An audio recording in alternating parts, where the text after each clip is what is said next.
Bismillahirrahmanirrahim. So, this is the second part of hypothyroidism in children, and here we are going to talk about congenital hypothyroidism because it is important as delayed diagnosis and delayed therapy would lead to irreversible brain damage and growth problem in affected children. So, what we are going to see is we are going to see the fetal and neonatal thyroid physiology, and we are going to learn about congenital hypothyroidism, its epidemiology, its causes, manifestations. We are also going to talk about neonatal screening, which is very, very important, and the implications and the complications of congenital hypothyroidism if it is not accounted for in right time. We'll have an overview of the investigations as well as the management plan in cases of congenital hypothyroidism. So we know that hypothyroidism implies deficiency in the thyroid hormones, and we also know that it can be primary when the problem is within the thyroid gland, or secondary when the problem is at the level of pituitary, and tertiary when there is insufficient TRH levels secreted from the hypothalamus. Of course, it can be congenital and acquired.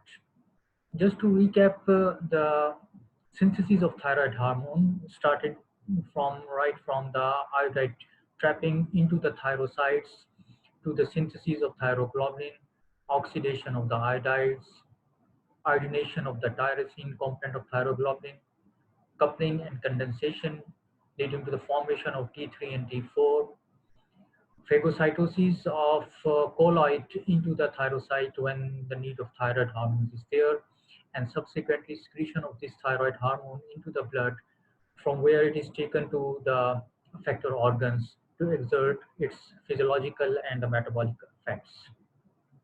So what is different regarding the fetal and the neonatal physiology of thyroid hormone?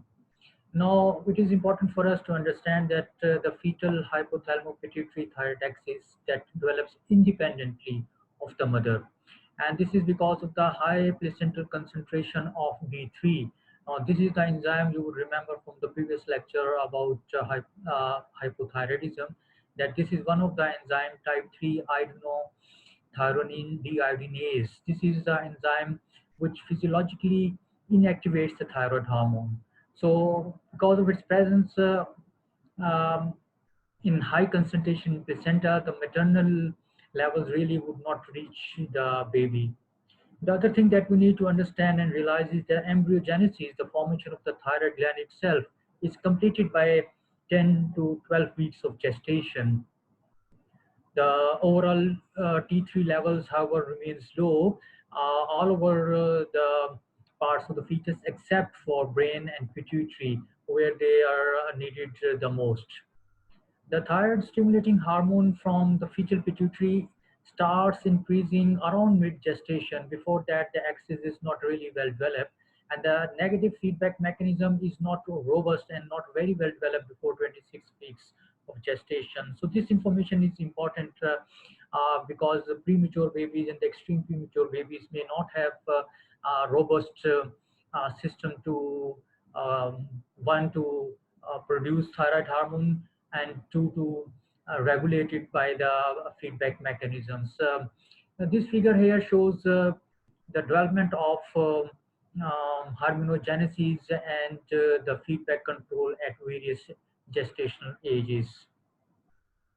Now, the other thing is that in utero, thyroid hormones, they actually regulates certain functions, including cell migration and development of the cortical layer, and also the differentiation of glial cells and the neurons. So, but once the baby is born, the function of thyroid hormone postnatally are to differentiate oligodendrocytes and their gene expression, and it also affect the myelination of the neurons after the birth. At the time of birth, there is a dramatic surge in the thyroid stimulating hormone, which actually peaks around 6 hours. And this surge and peak is followed by a slow decline. This decline may take up to 7 to 10 days, but generally, first 3 days are very important for this rise. So if you want to do neonatal screening by checking the TSH level, so the first 3 days would not be the good time because of this physiological surge that would occur because of the stress of the birth at this time. Now, this surge of TSH leads to stimulation of the neonatal thyroid gland and the formation of T3 and T4.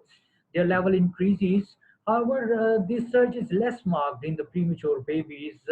As a result, the response in the formation of T3 and T4 may be blunted in premature babies. As a matter of fact, in very premature babies, less than 31 weeks, there might not be any TSH surge whatsoever. Now, this information is again also very important from neonatal screening point of view, because in very premature babies, you might have to repeat TSH levels for neonatal screening later on as well. So the congenital hypothyroidism is an estimation that worldwide 1 in 3 to 4,000 live births, the babies are affected with congenital hypothyroidism. The figures are different from different countries. India has reported a figure of 1 in 2,800 live births. Figures from Pakistan are few, but studies have shown that the figure is around 1 in 1,000, which is pretty high compared to the other parts of the world. Most of these cases of congenital hypothyroidism are sporadic. They do not have a hereditary link. However, up to 15% may be hereditary in nature. Female are more affected, as in case of acquired hypothyroidism. Certain syndromes are associated with the chances of congenital hypothyroidism, Down syndrome being one, and then there are other congenital anomalies, including the congenital heart defects, which are more common in children with congenital hypothyroidism. Just to look at the figure of incidence of congenital hypothyroidism in the Asian countries, you can well appreciate that in Pakistan, one baby per 1,000 live birth is expected to have congenital hypothyroidism. The problem is that we are not doing neonatal screening routinely, so perhaps we are missing a large number of cases of congenital hypothyroidism. And this is also because the clinical manifestations are not really very apparent right at the time of the birth. As a matter of fact, other than a little large for gestational age, big weight babies, or the fact that some of them might be post-term, most of these babies would look normal at the time of the birth. They would not have any manifestation whatsoever. The full-blown clinical picture may not appear until maybe few weeks to months altogether. So if you rely on the clinical manifestations to pick up the cases of congenital hypothyroidism, so you are going to miss these cases for the initial few weeks to few months. And the damage as far as the development of the brain and the neurology is concerned would have occurred by that time. And this damage would be irreversible. So again, to highlight the importance of biochemical screening of all these babies. Other than the cardiac manifestations of, say, bradycardia, etc., they may have pale skin. They would develop ultimately, if not treated, the coarse facial features. They tend to have thick protruding tongue, hypotonia, umbilical hernia. They tend to have puffy eyes. Their temperatures tend to be on the lower side. One of the important considerations in babies who are brought with constipation is congenital hypothyroidism. Again, neonatal jaundice very common in babies, but if the jaundice is prolonged for beyond 15 days in term babies and 3 weeks in preterm babies, this is something we label as a prolonged neonatal jaundice. And one of the very important differential diagnoses of prolonged neonatal jaundice is congenital hypothyroidism. So we need to be on our toes to look for congenital hypothyroidism in these babies. They tend to be slow feeders. Their anterior fontanelle would be wide and the sutures would be widely placed. Their cry tend to be hoarse or husky. Sometimes they would cry but without a voice, what we call the voiceless cry. It's very interesting. Their skin is rough and dry and mottled. There are certain skeletal anomalies associated like unilateral club foot or bilateral hip subluxation in some of these babies.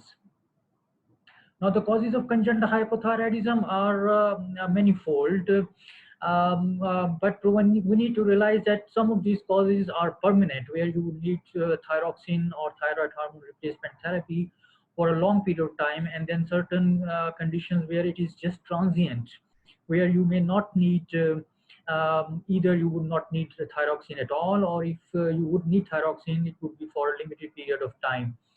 Now, the permanent congenital hypothyroidism is much more common than the transient one. The causes include the dysgenesis of the thyroid hormone, the thyroid gland. The Dysgenesis would mean that the thyroid gland is not formed appropriately. Either the thyroid gland is aplastic or is hypoplastic, or it is ectopically placed. It might be functioning, the ectopically placed thyroid gland, but the function would not be optimal at all.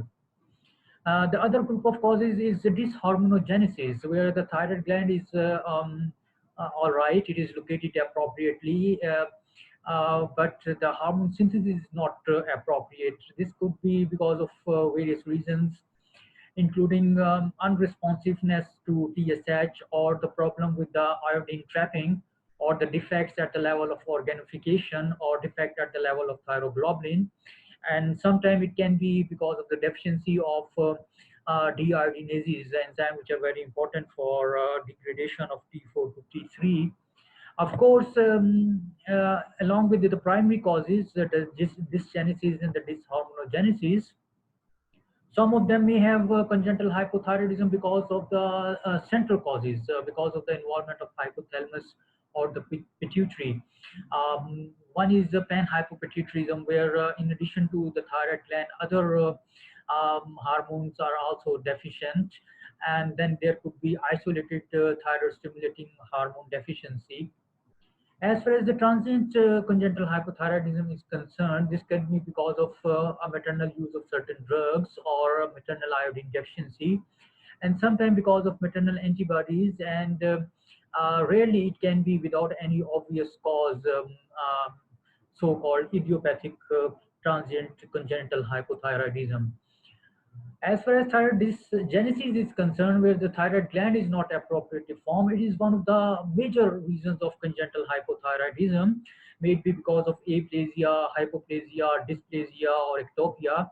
Of course, there won't be any goiter in these patients. Their lab would show a low T4 and an elevated thyroid stimulating hormone. If you do ultrasound or a scan, thyroid scan, you would not be able to visualize thyroid gland in these cases. Now, in contrast to this, those with the thyroid dysharmonogenesis are not really very common. 10 to 15% would be because of this cause, and here the goiter would be prominent. Some of these causes are associated with sensory neural deafness, and this is called Pendred syndrome. In these cases, again, the T4 would be low and TSH would be high, but on ultrasound, the thyroid gland would be normally placed in these cases. Now, thyroid stimulating hormone resistance is because of the mutation at the level of the TSH receptor genes. And in this scenario, the thyroid gland would be appropriately placed, but would be smaller in size. Again, TSH would be elevated, and T4 tend to be either low and sometimes normal as well. The central causes, again, there would be signs of pituitary dysfunction in the form of hypoglycemia, microphallus. There might be facial dysmorphism as midfacial hypoplasia, or midline defects like cleft palate. It is associated with absent stellar syndrome and septo-optic dysplasias. There won't be any goiter in these cases.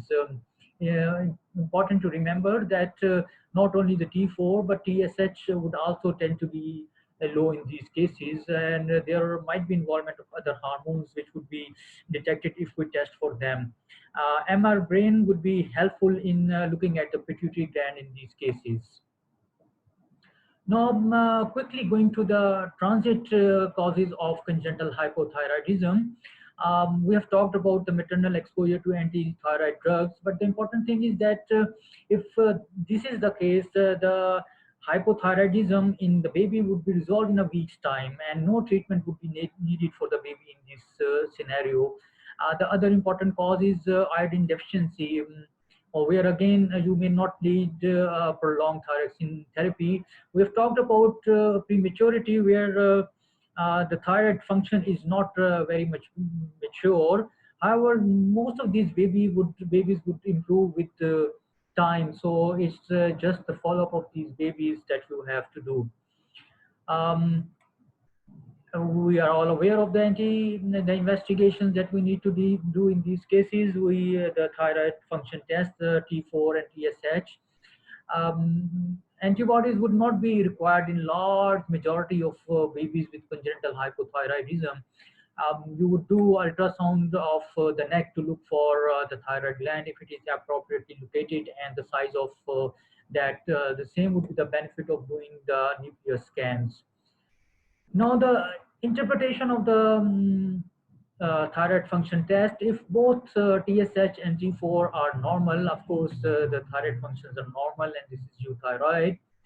However, if TSH is raised and T4 is normal, then you would consider subclinical hypothyroidism.